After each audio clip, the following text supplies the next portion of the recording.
Hello students, welcome to LN digital. My name is Amrit Raj. आज मैं आपके लिए फिर से हाजिर हूं उड़ान पीवाईक्यू सीरीज का एक नया वीडियो लेकर, जो कि रिलेटेड है ईएमआई और एसी टॉपिक से। जैसा कि आपने पिछले वीडियो में देखा था, हमने ईएमआई से रिलेटेड पीवाईक्यूज का डिस्कशन किया था। बहुत ही अच्छे पीवाईक्यूज, आपको भी मजा आया होगा आई होप। आज हम डिस्कस करने वाले हैं इसी कड़ी को आगे बढ़ाते हुए एसी से रिलेटेड क्वेश्चंस। तो बच्चों, एसी यानी ऑल्टरनेटिंग करंट, ये चैप्टर भी बहुत ज्यादा इंपॉर्टेंस रखता है जेईई मेंस में, और इससे भी जो क्वेश्चंस है जैसा कि हमने देखा था वो लगभग उतने ही आते हैं ऑलमोस्ट जितने कि ईएमआई से आते हैं। तो without delay let's start the video of this question answer discussion session. तो बच्चों, हमारे सामने जो क्वेश्चन दिख रहा है ये क्वेश्चन हम पढ़ेंगे और यहां पर देखेंगे क्या बोल रहा है। In a series LR circuit power of 400 watt is dissipated. एक सीरीज एलआर सर्किट है जिसमें 400 वॉट का पावर डिसिपेट हो रहा है from a source of 250 volt. एक 250 वोल्ट का सोर्स है उससे, और उसकी फ्रीक्वेंसी दे रखी है 50 hertz. The power factor of the circuit is 0.8। उसका पावर फैक्टर भी दे रखा है बच्चों। In order to bring the power factor to unity, the capacitor of value C is added in series to L and R, taking value of C as n upon 3 pi microfarad, then value of n is। बच्चों, हमारे पास एक LR circuit है जिसमें कि power जो dissipate हो रहा है वो है 400 वॉट। अच्छा, जो सोर्स वोल्टेज दे रखा है वो 250 वोल्ट है। और हम जानते हैं बच्चों कि एसी में अगर सिंपल वोल्टेज दे दे तो वो हमेशा आरएमएस वोल्टेज होता है, और सिंपल करंट दे दे न्यूमेरिकल वैल्यू में तो वो आरएमएस करंट होता है। इस पूरे चीज को लेके चलेंगे आज के डिस्कशन में, और ये बहुत सा बेसिक कॉन्सेप्ट है। तो बच्चों यहां देखिए, सबसे पहले हम क्या करेंगे इसको सॉल्व करने के लिए। सबसे पहले यहां पर जो पावर दे रखा है, हम पावर से रिलेटेड फॉर्मूला लिखेंगे।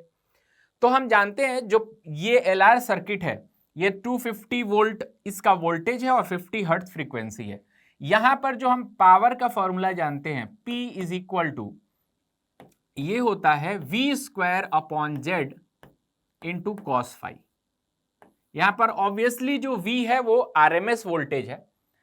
अब इसको मैं इक्वेट कर दूं, V की वैल्यू रखूं अगर मैं 250, यहां पर मैं 250 रखता हूं, 250 का स्क्वायर अपॉन Z, और कॉस फाई की वैल्यू है 0.8। ठीक है, और ये कितना इक्वेट करेंगे कितने से, तो ये हो जाएगा 400 वॉट। तो यहां से बच्चों Z की वैल्यू हमें मिल जाएगी 125 ओम। ठीक है, ये हमारा इंपीडेंस हो गया इस सर्किट का। अब हमसे बोला जाए कि पावर फैक्टर अगर 0.8 है तो पावर फैक्टर का फॉर्मूला क्या होता है बच्चों। पावर फैक्टर का फॉर्मूला होता है R/Z, इट इज 0.8। यहां से हमारा R जो है वो निकल के आता है 0.8 इंटू Z की वैल्यू कितनी है, तो ये है 125। यहां से ये आ जाता है 100 ओम। तो हमें R मिल गया, Z मिल गया। अब बचा क्या, यहां पर हमारा एक इंडक्टर है। इसका मतलब यहां पर इसका इंडक्टिव रिएक्टेंस भी निकाल सकते हैं। वो कैसे, बहुत सिंपल सा इक्वेशन लगाएंगे बच्चों, XL² plus R² is equal to Z²।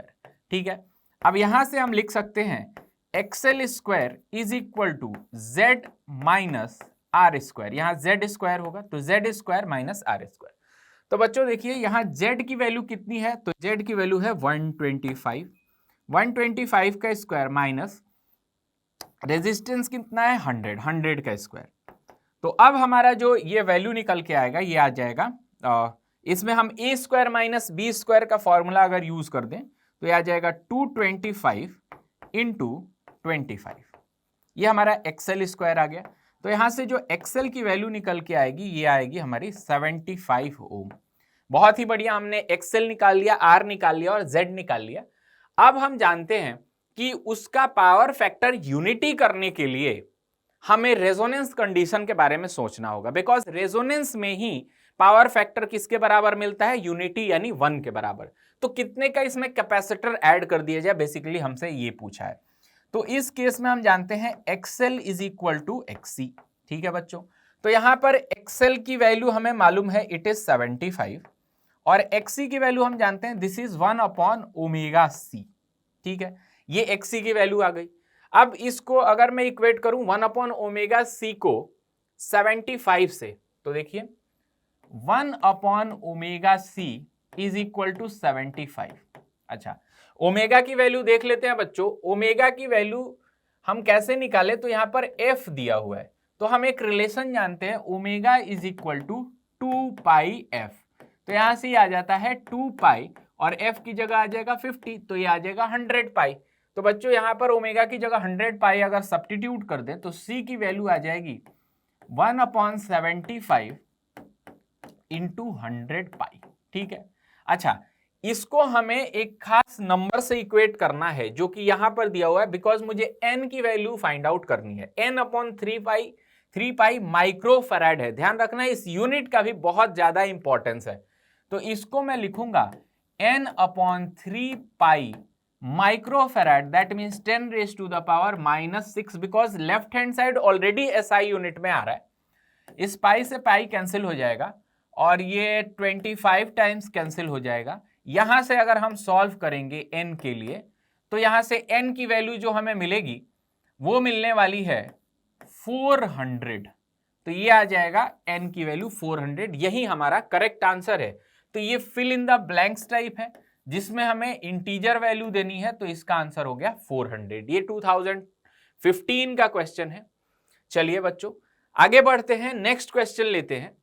यहां पर एक और क्वेश्चन है हमारे सामने। इस क्वेश्चन में देखते हैं, an arc lamp requires a direct current of 10 ampere and 80 volt to function. एक आर्क लैंप है जो कि 10 एम्पियर करंट लेता है और 80 वोल्ट का वोल्टेज लेता है।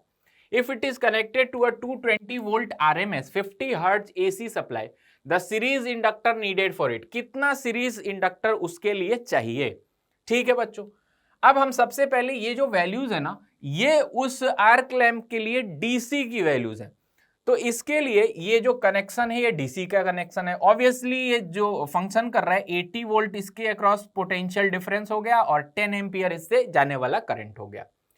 अब अगर इसको ले जाके हमने किस में कनेक्ट कर दिया, एक AC सर्किट में कनेक्ट कर दिया बच्चों। तो देखिए यहां पर अगर इस आर्क लैंप को, अच्छा एक चीज और बता दूं, जो आर्क लैंप होता है ये कुछ नहीं होता है, एक रेजिस्टेंस होता है। मतलब इसको मैं एक रेजिस्टेंस मान सकता हूं। ठीक है, तो इसको अगर मैं आर्क लैंप को एक रेजिस्टेंस की तरह ट्रीट करूं तो हमें इसके साथ सीरीज में एक इंडक्टर लगाना होगा बच्चों, क्योंकि हम जानते हैं कि अगर मैं इसको 220 वोल्ट की AC सप्लाई से लगा दूं, जैसे कि यहां पर गिवन है, और इसको कितना चाहिए, इसको ओनली फंक्शन करने के लिए 80 वोल्ट चाहिए, तो रिमेनिंग वोल्टेज ड्रॉप कुछ ना कुछ तो कराएगा।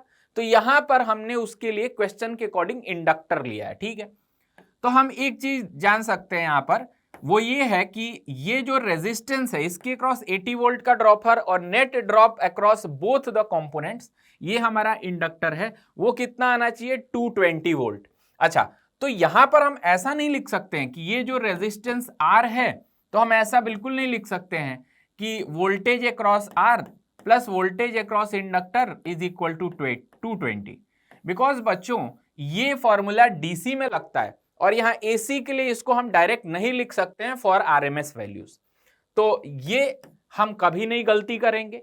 ठीक है, तो हम कौन सा फॉर्मूला यूज करेंगे, हम ये यूज करेंगे VR square plus VL square is equal to V net square.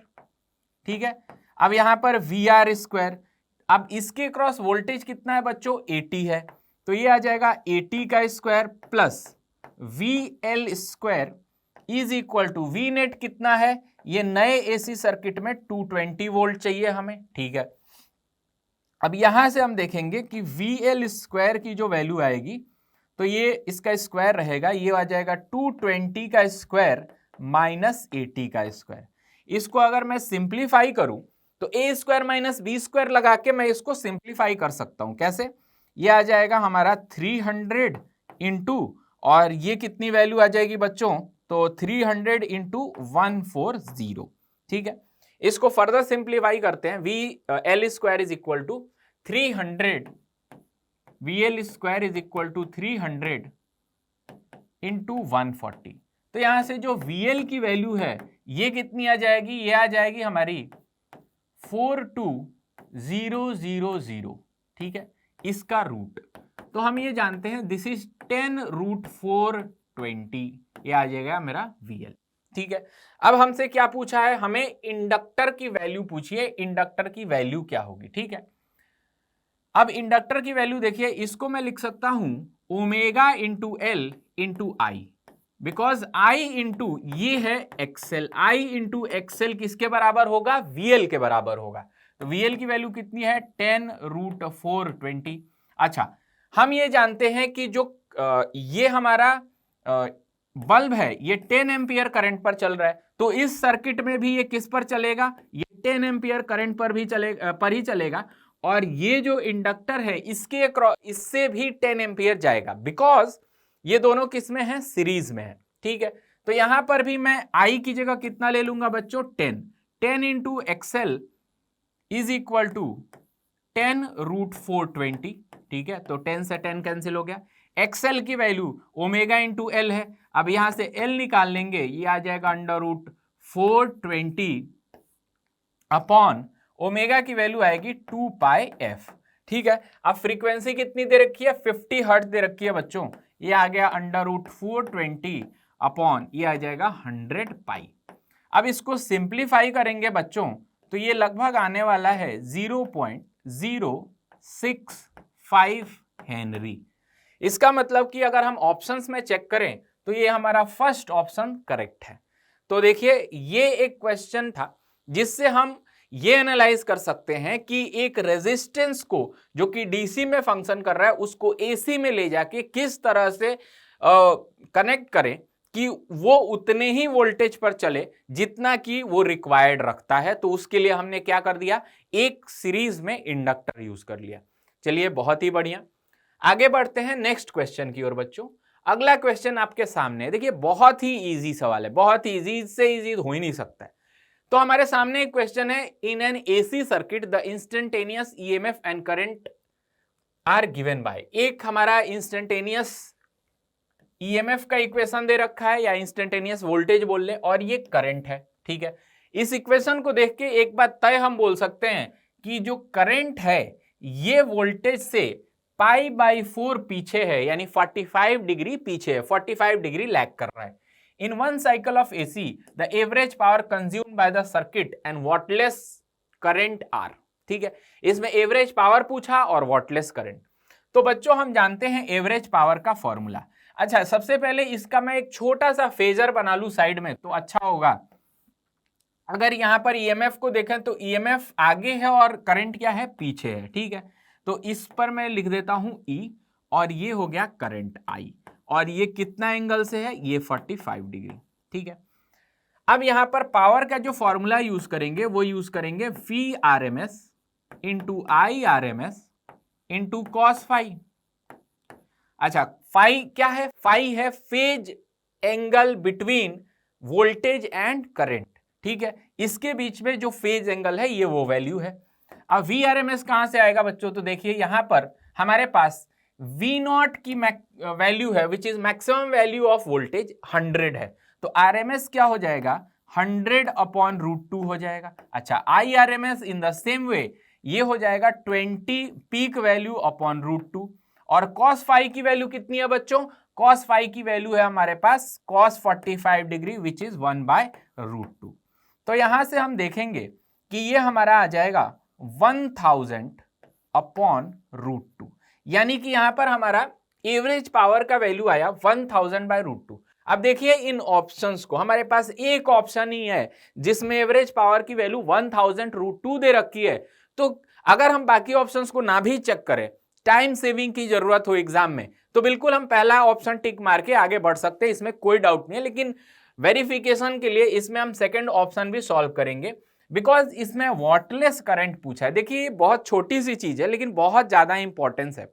Wattless current के बारे में जानते हैं क्या होता है। वॉटलेस करंट वो आरएमएस करंट का कंपोनेंट होता है जो कि कोई पावर कंज्यूम नहीं करता है, और ये कब पॉसिबल है, जब ये ईएमएफ के परपेंडिकुलर हो।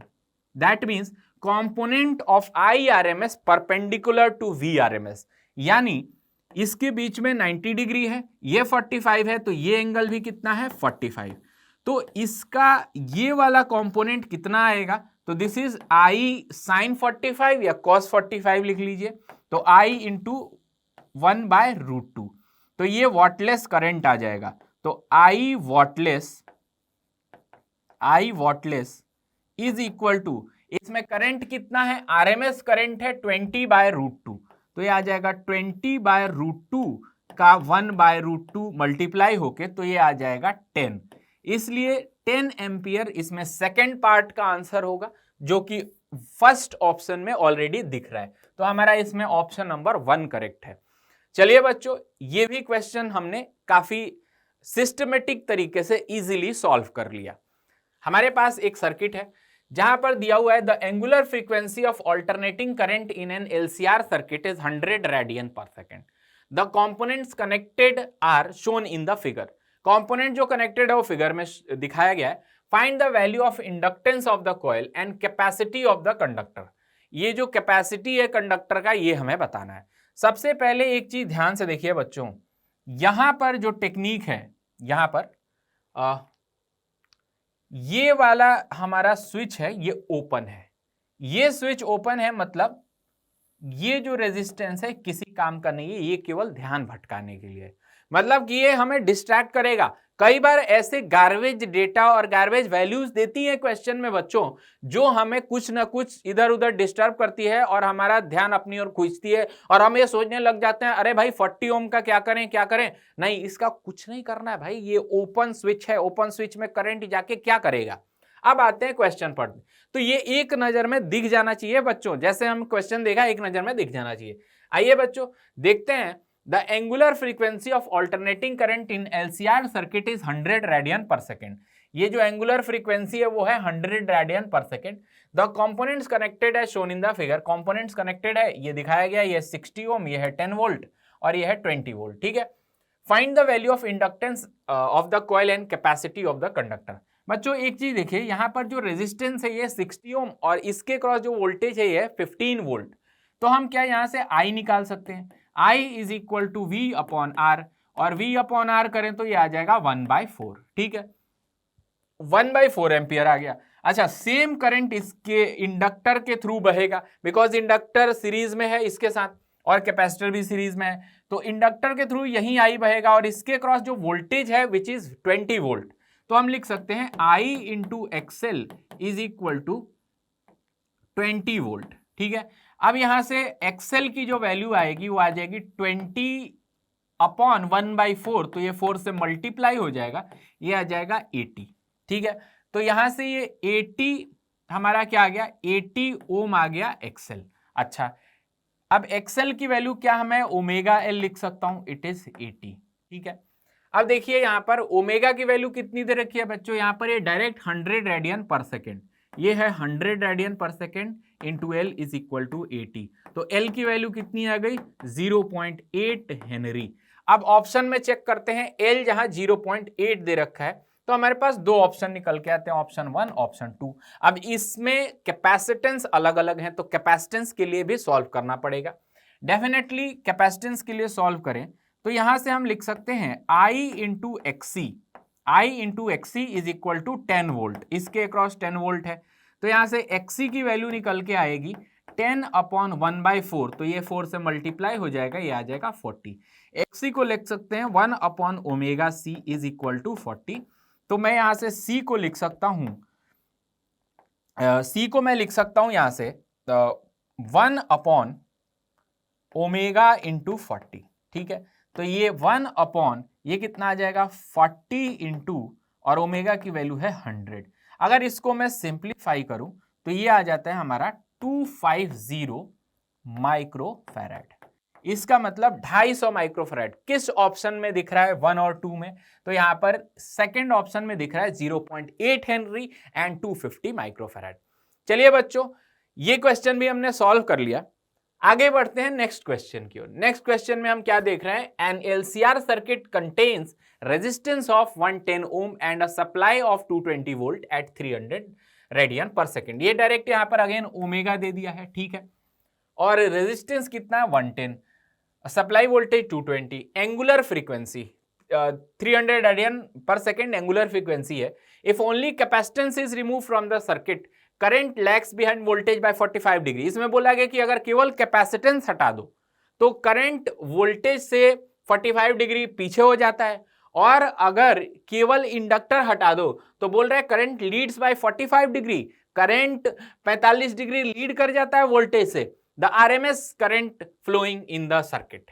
अब ये हमने क्वेश्चन पढ़ा, हमारा माथा चकरा गया, अरे भाई दो कंडीशंस है और इतना लंबा चौड़ा लिख दिया है, इतने सारे डेटा दे रखे, करें कैसे सॉल्व। तो देखिए बच्चों बहुत ही शॉर्ट तरीके से इसको सॉल्व करेंगे, बड़ी चालाकी से। तो देखिए आइए इसका सॉल्यूशन देखते हैं बच्चों। हमारे पास LCR इसमें तीनों कनेक्टेड है।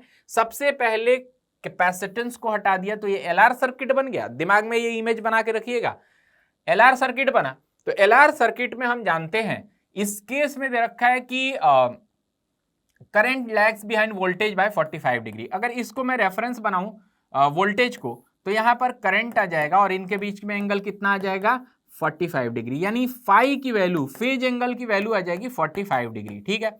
अच्छा, यहां पर हम जानते हैं कि जो tan फाई होगा, tan फाई इंपिडेंस ट्रायंगल से tan फाई की वैल्यू, अब ये तो कैपेसिटर नहीं है तो ये RL सर्किट है, तो इंपिडेंस ट्रायंगल से tan फाई की वैल्यू आती है, ये आती है R, यहां पर L बाय R। मैं ऐसे लिख सकता हूं, देखिए इंपिडेंस ट्रायंगल कैसे बन सकता है, तो ये बनता है इधर XL और इधर बनता है XC और इधर बनता है R।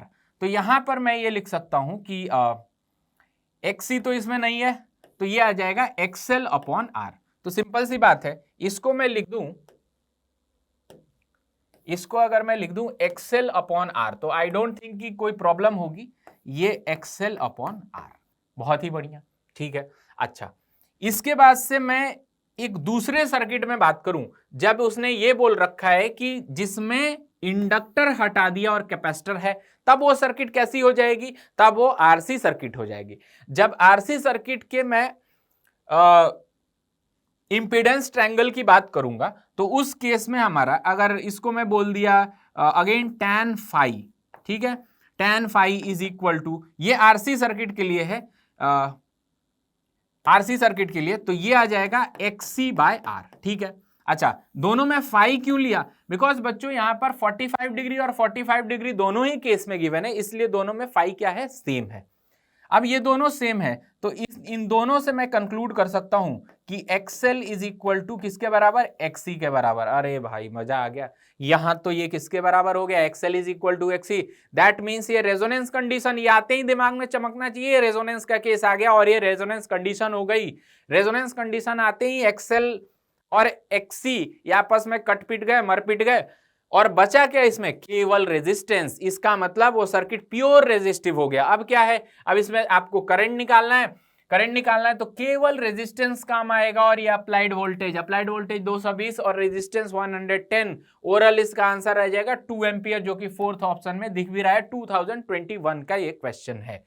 चलिए, तो आई थिंक कि इसका एक शॉर्ट मेथड आपने सीखा होगा कि कैसे इतने लंबे चौड़े क्वेश्चन को छोटे से तरीके से सॉल्व कर ले। बहुत ही बढ़िया, आगे बढ़ते हैं नेक्स्ट क्वेश्चन की ओर।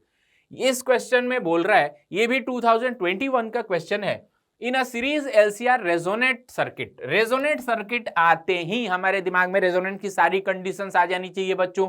XL is equal to XC और प्योर रेजिस्टिव सर्किट, इसके बाद cos फाई की वैल्यू 1, फाई की वैल्यू 0 डिग्री, ये सारी बातें आ जाना चाहिए। जो हमारा I होता है वो मैक्स होता है। ठीक है, तो यहां पर देखते हैं, quality factor is measured as 100 if the inductance is increase by 2-fold and resistance is decrease by 2-fold, then the quality factor after this change will be. देखिए भाई, यहां पर क्वालिटी फैक्टर से क्वेश्चन पूछ दिया और इसके क्वेश्चंस भी आते हैं फॉर्मूला बेस्ड। ठीक है, तो क्वालिटी फैक्टर का फॉर्मूला अगर हमें डायरेक्ट याद हो, ये रखना ही पड़ेगा, बिकॉज हम क्वालिटी फैक्टर को जो डिफाइन करते हैं इस तरह से, इसका एक फॉर्मूला होता है 1/R √L/C। ये क्वालिटी फैक्टर का फॉर्मूला होता है। इसके बहुत सारे फॉर्म होते हैं, इसमें वन ऑफ द फॉर्म ये है। ठीक है, अब यहां पर देखिए जरा, इसमें बोला कि अगर हमने इंडक्टेंस को 2-fold बढ़ा दिया और रेजिस्टेंस को 2-fold घटा दिया, तो नया क्वालिटी फैक्टर क्या होगा। तो यहां पर देखिए, नया quality factor Q dash, resistance को हमने कर दिया R/2 और यहाँ पर इंडक्टेंस की वैल्यू कर दी 2L और ये आ जाएगा C। तो इसको मैं लिख दूंगा, ये आ जाएगा 2√2 और √L/C और ये 1/R। तो ये देखिए 1/R इंटू √L/C, ये तो पुराना क्वालिटी फैक्टर है। तो जो नया क्वालिटी फैक्टर आ जाएगा वो आ जाएगा 2√2 times of old quality factor. और ओल्ड क्वालिटी फैक्टर यहाँ पर कितना दिया है बच्चों, 100। तो 2√2 इंटू 100। तो देखिए इसका जो आंसर आएगा अप्रोक्सीमेट ये आने वाला है 282.84 के आसपास, जिसको अगर मुझे integer fill in the blanks में भरना है तो ये नियरेस्ट इंटीजर में मैं भर दूंगा 283। इसलिए यहां पर आंसर हो गया बच्चों 283। बहुत ही इजी क्वेश्चन था, फॉर्मूला बेस्ड, लेकिन हाँ ये फॉर्मूला और इसके बहुत सारे फॉर्म जो होते हैं वो याद होना चाहिए। चलिए नेक्स्ट क्वेश्चन की ओर आगे बढ़ते हैं बच्चों। यहां पर एक आरसी सर्किट है और यहां पर एसी जनरेटिंग स्क्वायर वेव है। ये देखिए स्क्वायर वेव है, ये भी एसी वेव है, क्योंकि एसी में बहुत सारी वेव्स होती हैं। जो हम स्टैंडर्ड पढ़ते हैं अपने सिलेबस में साइनोसॉइडल है, इसके अलावा स्क्वायर हो सकती है, ट्रायंगुलर हो सकती है। यहां पर स्क्वायर लिया और यहां पर सीआरओ लिया गया। वेव पैटर्न, ये सीआरओ क्या करता है, सीआरओ वेव पैटर्न मॉनिटर करता है कि मतलब जिस तरह से इसका वेरिएशन होगा इसमें हमारा इस कैपेसिटर पर जो कैपेसिटर के अक्रॉस लगाया ना, तो कैपेसिटर पर जो चार्ज का वेरिएशन होगा ये किससे शो किया जाएगा, ये सीआरओ पर दिखता है, सीआरओ के मॉनिटर पे दिखता है। तो बच्चों ये जो स्क्वायर वेव है ना, ये कुछ इस तरह की वेव होती है, जैसे ये एसी है तो इस तरह की स्क्वायर वेव होगी। तो इसमें कुछ भी नई बात नहीं है, बस इतनी सी बात है इसका फॉर्म स्क्वायर है, लेकिन ऑल्टरनेटिंग करंट है। इसका मतलब ये साइकिल पॉजिटिव तो फिर नेगेटिव, फिर पॉजिटिव तो फिर नेगेटिव, ऐसे चलेगा। तो जैसे हम साइनोसॉइडल एसी को सॉल्व किया करते थे, इसको भी सॉल्व करेंगे कि इसका ग्राफ कैसा दिखेगा। तो देखिए अगर मैं पहले साइकिल में मान लूं कि इधर पॉजिटिव है इधर नेगेटिव है, ठीक है, इधर से करंट इधर बहा है ना, और ये कैपेसिटर क्या हो गया, ये चार्ज हो गया, मतलब ये चार्जिंग में चला गया, चार्जिंग, ठीक है। अब कैपेसिटर जब चार्जिंग में जाएगा तो चार्जिंग ऑफ कैपेसिटर का जो हमारा ग्राफ मिलता है वो इस तरह का मिलता है, ये है charging of capacitor Q versus T, ठीक है। इसका मतलब जो ग्राफ है वो इस तरह का कुछ बनना चाहिए, ऐसा पहले पार्ट में, ठीक है। अब पहले पार्ट की बात करें तो देखिए ये पहले ऑप्शन में दिख रहा है, दूसरे में नहीं दिख रहा है, तीसरे में तो चौथे में बिल्कुल नहीं दिख रहा है, तीसरे में भी दिख रहा है, ठीक है। अब इसके बाद क्या होगा, जैसी अगली हाफ साइकिल आएगी ये हो जाएगा नेगेटिव, ये हो जाएगा पॉजिटिव। अब क्या, अब इस पर कुछ पॉजिटिव चार्ज आया होगा और कुछ नेगेटिव पहले से, अब इसकी पोलैरिटी पलट दी बैटरी की, तो ये क्या होगा, उल्टा डिस्चार्ज होना चालू कर देगा, डिस्चार्ज होना चालू कर देगा, यानी कि ऊपर वाला माइनस प्लस, फिर इधर से प्लस चार्ज जाके इसको भरने लगेंगे। मतलब सिंपल सी बात है, अब डिस्चार्जिंग जैसी बात आएगी। अब डिस्चार्जिंग के लिए बच्चों हम जानते हैं कि इसका जो ग्राफ होता है कुछ ऐसा होता है। अब चार्जिंग के लिए ऐसा, डिस्चार्जिंग के लिए ऐसा। तो बच्चों इन दोनों ग्राफ का सुपरपोजिशन मींस कि एक के बाद एक हम सीक्वेंस बना लें, तो ये वाला पार्ट में होगा चार्जिंग, यहाँ डिस्चार्जिंग, और फिर वही चीज रिपीट करेगी। मतलब एक पूरे साइकिल के लिए बना लिया जाए तो देखिए सबसे पहले चार्जिंग, फिर डिस्चार्जिंग, फिर चार्जिंग, फिर डिस्चार्जिंग, इसी तरह से रिपीट करता चला जाएगा। तो ये वाला ऑप्शन तो ऐसे ही गया, स्ट्रेट लाइन था, इसका डिस्चार्जिंग का मतलब ही नहीं है, और ये दोनों ऑप्शन 2 और ऑप्शन 4 तो होंगे नहीं, तो इसलिए यहां पर कौन सा होगा, ऑप्शन नंबर 3।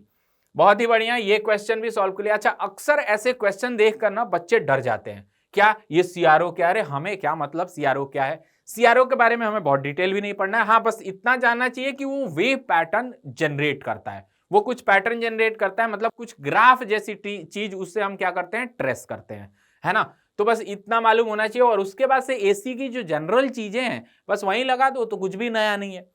चलिए वेरी गुड, आगे बढ़ते हैं अगले क्वेश्चन की ओर। नेक्स्ट क्वेश्चन में हम देखेंगे, for a series LCR circuit with R is equal to 100 ohm, L is equal to 0.5 milli henry and C is equal to 0.1 picofarad connected across 220 volt 50 hertz AC supply, ठीक है। The phase angle between current and supply voltage and the nature of circuit will be। देखिए यहां पर resistance हमें दे रखा है, L दे रखा है, कैपेसिटेंस दे रखा है, ठीक है। अब नेचर हमसे पूछ रहा है, तो हम जानते हैं कि किस तरह का नेचर प्रिडिक्ट हम कर सकते हैं। जैसे हमारे पास मेनली 3 तरह के सर्किट्स हो सकते हैं, या तो प्योर रेजिस्टिव सर्किट, या तो वो इंडक्टिव टाइप हो सकते हैं, या फिर कैपेसिटिव टाइप। प्योर रेजिस्टिव कब होता है? जब XL is equal to XC, resonance condition में XL XC कट जाते हैं, ये प्योर रेजिस्टिव सर्किट देता है। और उसके बाद से इंडक्टिव टाइप कब होता है? इंडक्टिव टाइप तब होता है जब XL की वैल्यू ग्रेटर होती है किससे? XC से। तो ये हमारा series inductive circuit inductive type हो जाता है ना। और इसके बाद से अगर XC की वैल्यू ग्रेटर हो जाए XL से तो ये हमारा कैपेसिटिव सर्किट हो जाता है। तो इन्हीं बातों का हमें पता लगाना है, ठीक है। चलिए इसमें हम देखते हैं कि किस तरह का सर्किट है और फेज एंगल कितना है between current and supplied voltage. तो बच्चों इसके लिए हम क्या करें? इसके लिए सबसे पहले हमें इंडिविजुअली, हमें R तो दे रखा है विच इज 100, हमें इंडिविजुअली XL और XC कैलकुलेट करना पड़ेगा।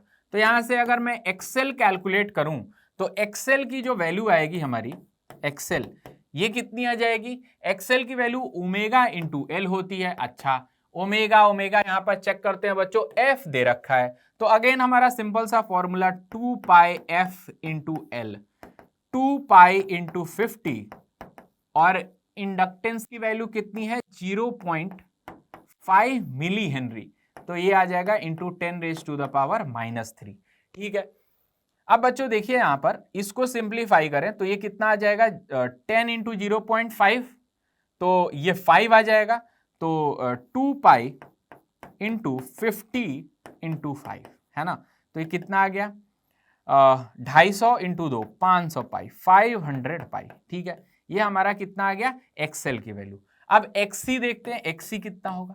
XC की वैल्यू 1 अपॉन ओमेगा C होता है ना। तो ये 1 upon 2 pi F which is 100 पाई, और C कैपेसिटेंस कितना बच्चों? तो 0.1 पाइकोफैराड, ध्यान रखना। तो यहां पर 0.1 पाइकोफैराड का मतलब होता है 10 रेज टू द पावर -12, ठीक है। अब 10 रेज टू द पावर -12 का 10 रेज टू द पावर 12 ऊपर चला जाएगा और यहाँ पे 0.1 में 100 मल्टीप्लाई कर दें तो ये आ जाएगा 10 पाई। अब बच्चों देखिए अगर एक 10 से एक 10 काट भी दे तो ऊपर आ जाएगा 10 raise to the power 11 upon pi, ठीक है। अब ये जो XC है ये किस ऑर्डर में है? ये 10 रेज टू द पावर 11 या 10 के ऑर्डर में है, जो कि हम यहां पर देख सकते हैं कि जो XC है this is much much greater than XL। ये XL से बहुत ही ज्यादा है। तो हमने तो बस यही कंडीशन बताई थी, XC XL से बड़ा है तो वो प्रीडोमिनेंटली कैसा होगा? कैपेसिटिव, ठीक है।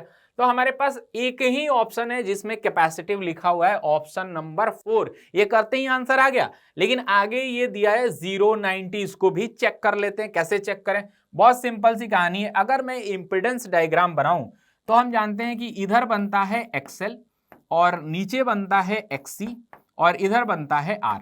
R की वैल्यू कितनी है? R बेचारा तो बहुत कम है, 100 है XC के आगे, तो इसकी वैल्यू कितनी कर दें? 100 कर दें। अच्छा, XC की वैल्यू वो उतने बड़ी वैल्यू है और XL क्या है? ये भी बहुत छोटा है XC के आगे।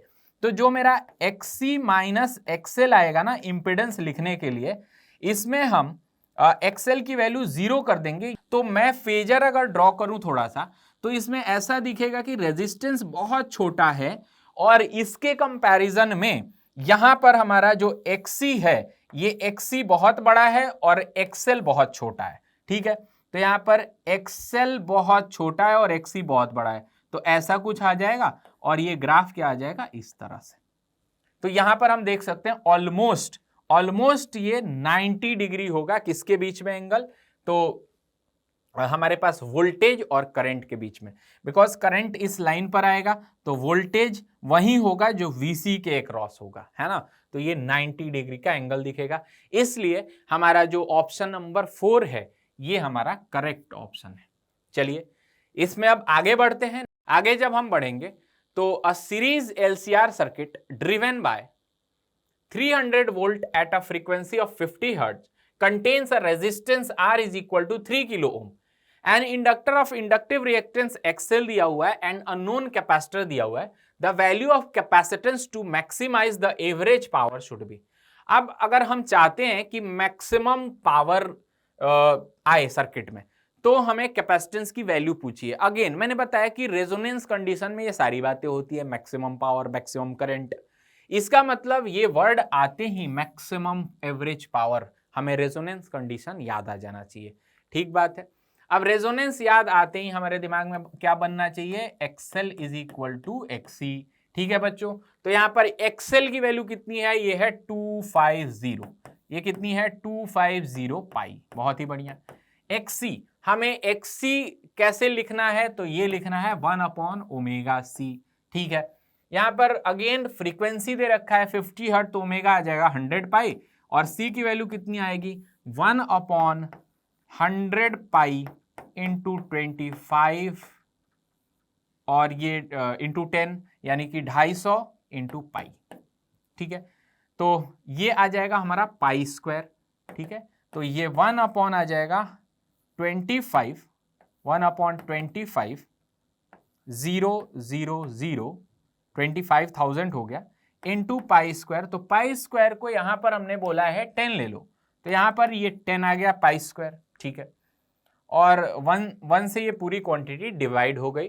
तो जब इसको हम सिंप्लीफाई करेंगे तो देखिए ये क्या आ जाएगा, ये 10⁻⁻4 में आ जाएगा, 10⁻⁻4, और ये आ जाएगा 1/25, ये मल्टीप्लाई हो जाएगा, तो ये आ जाएगा 0.04 इंटू 10⁻⁻4, जिसको हम 4 माइक्रोफैराड भी लिख सकते हैं। तो हम क्या देखते हैं इसमें, answer number 1, option number 1 correct है। बहुत ही बढ़िया, आगे चलते हैं, हम एक नेक्स्ट क्वेश्चन देखते हैं। नेक्स्ट क्वेश्चन ये है, यहां पर देखेंगे alternating current is given bye, हमारे पास एक ऑल्टरनेटिंग करंट का ये इक्वेशन दे रखा है। The alternating current is given by I is equal to √42 sin 2 pi into T plus 10, और ये आ जाएगा एम्पियर में। ठीक है, हमसे आरएमएस वैल्यू पूछा है, आरएमएस वैल्यू करंट का क्या होगा बच्चों। आई आरएमएस को हम कैसे डिफाइन करते हैं, आई आरएमएस को बोलते हैं आई स्क्वायर का एवरेज, मतलब करंट के स्क्वायर का हम एवरेज ले लें और इसका रूट ले लें तो आई स्क्वायर आई आरएमएस आ जाता है। ठीक है, अब इसमें हमें आई स्क्वायर का एवरेज लेना है सबसे पहले, तो आई स्क्वायर के एवरेज पर ही बात करते हैं, बाद में रूट तो ले ही लेंगे। अगर इसका मैं स्क्वायर कर दूं बच्चों, तो ये देखिए कैसा दिखेगा, ये आ जाएगा 42, फर्स्ट टर्म आएगा 42 sine square 2 pi upon T into T, और दूसरा टर्म आ जाएगा 100, और प्लस तीसरा टर्म आ जाएगा 20√42, और साइन ये पूरा, अगर इसको 2 पाई बाई टी को ओमेगा लिख दूं तो ये आ जाएगा ओमेगा टी। ठीक है, अब मुझे इसका एवरेज लेना है, तो इसको डब्बे में बंद कर दो, डब्बे में बंद करके फिर इंडिविजुअल टर्म्स का एवरेज ले लो, खेल खत्म। अगर मैं यहां पर फर्स्ट टर्म का एवरेज ले लूं तो साइन स्क्वायर थीटा का एवरेज आता है हाफ, तो ये आ जाता है 42 इंटू 1/2, और दूसरा टर्म 100 है ही सही, तो 100, और साइन थीटा का जो एवरेज होता है वो होता है 0, इसका मतलब यहां से आ गया 121। ये आई स्क्वायर की एवरेज वैल्यू आ गई। अभी इसका रूट लेना बाकी है, आई आरएमएस ये आ जाएगा हमारा 11, इसका मतलब आंसर कितना है बच्चों 11। फिल इन द ब्लैंक्स का एक क्वेश्चन था, बहुत बढ़िया, इसका आंसर आ गया 11। ठीक है, आगे बढ़ते हैं, एक और क्वेश्चन हमारे पास है, a very high frequency, at very high frequency the effective impedance of the given circuit will be, बहुत हाई फ्रीक्वेंसी पर इफेक्टिव इंपीडेंस कितना होगा बच्चों। इफेक्टिव इंपीडेंस निकालने के लिए हाई फ्रीक्वेंसी पर ये हमने सर्किट देखा और माथा चकरा गया। अब क्या करें भाई, कुछ भी डरना नहीं है, यहां पर हाई फ्रीक्वेंसी पर बोला है तो एक प्रॉपर्टी हमें पता होना चाहिए, एट वेरी हाई फ्रीक्वेंसी यहां पर जो एक्सी होता है, ये एक्सी का जो हमारा इंडक्टिव, यहां एक्सी मतलब कैपेसिटिव रिएक्टेंस की वैल्यू हो जाती है 0, और जो एक्सएल होता है ये हो जाता है इनफाइनाइट। इसका मतलब कि जहां जहां हमारा कैपेसिटर है वहां हम प्लेन वायर से रिप्लेस कर देंगे, और जहां जहां हमारा इंडक्टर है वहां पर हम क्या कर देंगे, ओपन सर्किट। ठीक है, तो इसका सॉल्यूशन देखते हैं। अब इसको मैं रीड्रॉ करूं अगर सर्किट को, तो ये सर्किट कैसा दिखेगा, देखिए ये है 1 ओम, है ना, ये हो गया 1 ओम, और यहां पर हमारा ये प्लेन वायर, तो इसको मैंने डायरेक्टली कनेक्ट कर दिया, यहां से ये मिला मुझे 2 ओम, ये मिला 2 ओम। ठीक है, यहां भी ये आ जाएगा हमारा प्लेन वायर, शॉर्ट हो जाएगा तो प्लेन वायर आ गया। अब यहां पर देखिए बीच में कैपेसिटर है तो ये भी गायब, ये भी प्लेन वायर। फिर नीचे आते हैं, फिर ये आ जाएगा मेरा 2 ओम, और फिर यहाँ पर क्या है, कैपेसिटर है, तो ये भी गायब और ऐसा कनेक्ट हो गया। अच्छा, अब इधर आते हैं, तो इस वाले सर्किट में 1 ओम तो हमने बना लिया, लेकिन इसके बाद इसको क्या करना है बच्चों, इसको करना है ओपन सर्किट, यहां से कोई भी करंट नहीं जाएगा। तो इसके बीच में इफेक्टिव इंपीडेंस, तो इसमें तो केवल रेजिस्टेंस बचे। अब रेजिस्टेंस के लिए 2 और 2 ओम का कितना इफेक्टिव हो जाएगा, 1, और यहाँ पर ये 2 और 2 1 ओम इसके साथ किस में आ जाएगा, सीरीज में। 1 + 1 कितना हो जाएगा, 2। इसका मतलब इफेक्टिव इंपीडेंस की वैल्यू कितनी होगी बच्चों, 2। तो यहाँ पर फिल इन द ब्लैंक, 2021 का आंसर कितना है, 2। हमारे सामने जो नेक्स्ट क्वेश्चन है वो ये है कि 110 volt 50 hertz AC source is connected in the circuit. इस सर्किट में एक सोर्स कनेक्टेड है, ठीक है, as shown in the figure. The current through the resistance 55 ohm at resonance in the circuit will be. Resonance में 55 ओम से कितना current गुजरेगा। अच्छा, ये पैरेलल सर्किट है। अब पैरेलल आ गया तो डरना नहीं है। एक बात हमें बस ये जानना है ना कि पैरेलल सर्किट में फेजर कैसे बनता है। ये हम जानते हैं कि इसमें दोनों सेगमेंट में क्या सेम है, वोल्टेजेस सेम है। तो यहां पर अगर दोनों के अक्रॉस मैं वोल्टेज को V ले लूं और V को ही रेफरेंस बना लूं RMS वोल्टेज के लिए या पीक वोल्टेज के लिए, तो इसके लिए अपर ब्रांच के लिए मैं लिखूंगा I1 करंट और नीचे वाले के लिए I2। तो देखिए, इसके लिए जब इंडक्टर के लिए फेजर बनाएंगे तो इसमें इस तरह से रेफरेंस पर हमने क्या रखा बच्चों, वोल्टेज रखा, ठीक है। तो यहां पर V आ गया, और हम जानते हैं इंडक्टर में वोल्टेज लीड करता है करंट को कितने से, तो ये π/2 90 से। तो I1 कितना हो गया, नीचे की तरफ हो गया V से 90 डिग्री। और अगर कैपेसिटेंस का अगर मैं बना लूं, तो कैपेसिटेंस को अगर मैं रेफरेंस में वोल्टेज ले लूं, तो कैपेसिटेंस का करंट उसके वोल्टेज से I2 90 डिग्री लीड करता है। अच्छा, फिर से इन दोनों को मैं सुपर इम्पोज करके I नेट निकालूं तो कैसा फेजर आएगा बच्चों। तो देखिए, ये फेजर कुछ ऐसा बनेगा कि रेफरेंस में तो वोल्टेज आ गया और ये I2 बन गया ऊपर और I1 बन गया नीचे, ठीक है। अब हम जानते हैं रेजोनेंस कंडीशन में, जैसा कि हम सीरीज में जानते हैं कि हमारा करंट मैक्सिमम होता है, पैरेलल में उसका उल्टा होता है। यहां पर करंट मिनिमम होता है। मिनिमम क्या, तो यहां पर जैसे वहां हम XL = XC कर देते थे, यानी VL voltage across inductor is equal to voltage across capacitor, ये बराबर होता था। यहां पर करंट अक्रॉस इंडक्टर और करंट अक्रॉस कैपेसिटर बराबर हो जाएगा। तो यहां पर I1 = I2 हो जाएगा, और इसका नेट सम क्या हो जाएगा, I1 + I2 का नेट सम हो जाएगा 0। तो देखिए, इन दोनों का नेट सम 0 है, तो इसमें क्या आ जाएगा, 0। तो यहां पर कोई भी करंट नहीं जाएगा, तो आंसर क्या होगा बच्चों, अ बिग 0। बहुत ही बढ़िया, बहुत ही सिंपल है, इसमें डरना नहीं है कि आगे अब क्या करें, इक्विवेलेंट निकालने के लिए एकदम पागल पड़े, नहीं, थोड़ा बुद्धि चलानी है और आंसर ले आना है, भिड़ना नहीं है किसी क्वेश्चन में, समझे। चलिए आगे बढ़ते हैं, नेक्स्ट क्वेश्चन देखते हैं। यहां पर बोल रहा है कि 220 volt 50 hertz AC source is connected to a 25 volt 5 watt lamp and an additional resistance R in series, ठीक है। हमारे साथ एडिशनल रेजिस्टेंस है सीरीज में। To run the lamp at its peak brightness, इसको इसके पीक ब्राइटनेस पर run करना है। Then the value of R in ohms will be, इस वैल्यू R की ये वैल्यू क्या होगी, ठीक है बच्चों। तो देखिए, यहां पर इसका V दे रखा है और इसका P दे रखा है। ये देखते ही मेरा दिमाग चमका, भाई V और P दिया है तो रेजिस्टेंस क्यों ना निकालेंगे बिल्कुल। यहां पर तो हम जानते हैं V²/R = होता है P, ये इसकी रेटिंग है, तो रेटिंग से हम रेजिस्टेंस निकाल सकते हैं। तो रेजिस्टेंस क्या होगा बच्चों, यहां पर रेजिस्टेंस इसका होगा, रेजिस्टेंस हो जाएगा हमारा, देखिए ये फॉर्मूला लगाते हैं रेजिस्टेंस वाला, तो V²/R = P, तो रेजिस्टेंस =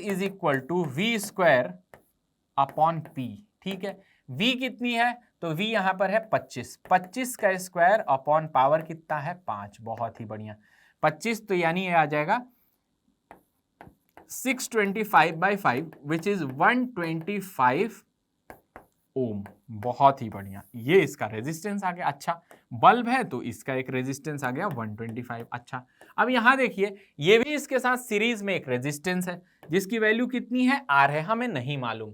तो हम क्या लिख सकते हैं कि इन दोनों के क्रॉस जो वोल्टेज ड्रॉप होना चाहिए वो 220 वोल्ट के बराबर ही होना चाहिए।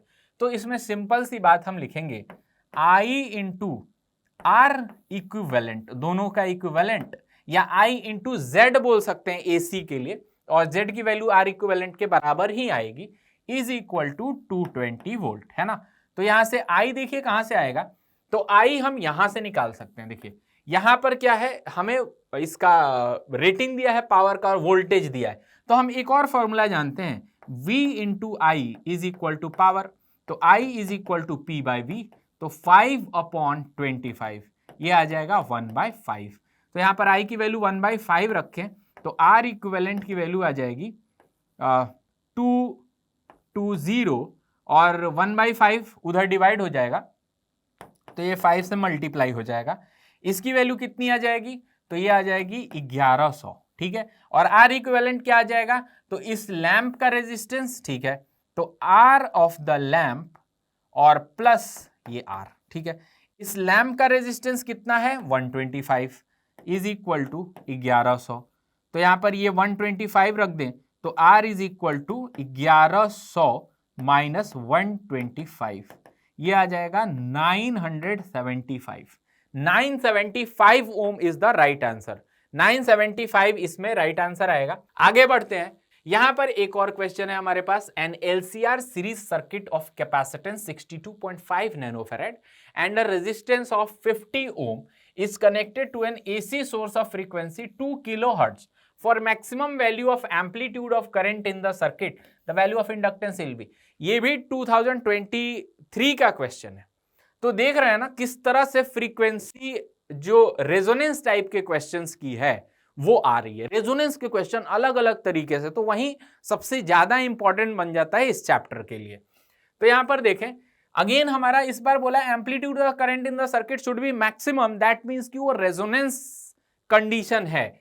तो सिंपल है, रेजोनेंस कंडीशन में एक चीज ही जानते हैं, XL is equal to XC। अच्छा, इसी से हम जानते हैं यहां पर फ्रीक्वेंसी दे रखा है for maximum value of the value of inductance will be, ठीक है। अब यहां पर ये फ्रीक्वेंसी दे रखा है, तो इसी रेजोनेंस फ्रीक्वेंसी पर, मतलब इसी फ्रीक्वेंसी को हमें क्या बना लेना है, रेजोनेंस फ्रीक्वेंसी, ठीक है। तो हम जानते हैं फ्रीक्वेंसी रेजोनेंस का कितना होता है, तो 1/2 पाई रूट LC, ये फॉर्मूला भी हम जानते हैं। तो यहां पर इनकी वैल्यूज को अगर मैं सब्स्टिट्यूट कर दूं, उसके पहले मैं थोड़ा सिंपल करने के लिए स्क्वायर कर दूं, तो FR square is equal to 1/4 pi square और ये आ जाएगा L इंटू C। तो यहां से हमें क्या निकालना है, L निकालना है, तो L इज इक्वल टू ये आ जाएगा 1/FR स्क्वायर और इंटू 4 पाई स्क्वायर। अगेन हमें पाई स्क्वायर को 10 लेना है, क्वेश्चन में गिवन है, तो 1/FR रेजोनेंस फ्रीक्वेंसी यही आ जाएगा 2 किलोहर्ट्ज यानी 2000 इसका square into 4 into pi square को लिख दीजिए 10, ठीक है। तो इसको जब हम सॉल्व करेंगे तो इंडक्टेंस की जो वैल्यू आने वाली है वो आ जाएगी 2 किलोहर्ट्ज हमने ले लिया, यहाँ पर कैपेसिटेंस कितना दिया है हमारा 62.5, ठीक है। तो यहां पर कैपेसिटेंस की वैल्यू भी हमें सब्स्टिट्यूट करनी पड़ेगी, तो जो कैपेसिटेंस की वैल्यू आएगी वो कितनी आएगी, कैपेसिटेंस की वैल्यू आएगी 62.5। चलिए, और ये किस में है, नैनोफैराड में है, तो नैनोफैराड में 10⁻⁻⁹ नीचे रखूं, इससे अच्छा है कि 10⁻⁹ को ऊपर ले जाओ। इसको अगर मैं सिंप्लीफाई करूं तो ये मिल जाएगा हमारा 100 मिली हेनरी। तो जो है हमारा आंसर है वो है 100। तो यहां पर फिल इन द ब्लैंक्स में क्या भर देंगे बच्चों, 100। तो चलिए बच्चों, आज हमने एसी के क्वेश्चंस देखे और इसको बहुत ही इजी वे में, बहुत ही इफेक्टिव तरीके से सॉल्व किया। आई होप कि आपको सेशन बहुत ही अच्छा लगा होगा, आपको मजा आया होगा और नई बातें सीखने को मिली होगी। तो जाने से पहले आपके लिए कुछ मोटिवेशनल बातें, if you can dream it you can do it. बहुत ही सिंपल सा स्टेटमेंट है लेकिन बहुत ही ज्यादा इफेक्टिव है कि अगर आप सपने देखते हो तो आप कर भी सकते हो, बस उसके लिए क्या करना होगा, थोड़ी सी मेहनत, और ज्यादा भी करना पड़े तो क्या फर्क पड़ता है, हम करेंगे, मेहनत करेंगे, आगे बढ़ेंगे, और जो हमने सपने देखे हैं जेई के, वो वहां पर हम जिस कॉलेज में जाना चाहते हैं, जिस ब्रांच को लेना चाहते हैं, तो हम अपनी मर्जी से इतनी पढ़ाई करेंगे कि वो ब्रांच झुक के, वो कॉलेज झुक के हमारे पास आए कि आइए मैं आपको एडमिशन देने के लिए तैयार हूं बच्चों। चलिए आज के सेशन में बस इतना ही, हंसते रहिए, मुस्कुराते रहिए, खुश रहिए ऑल द बेस्ट, मिलते हैं नेक्स्ट सेशन में। Thank you so much.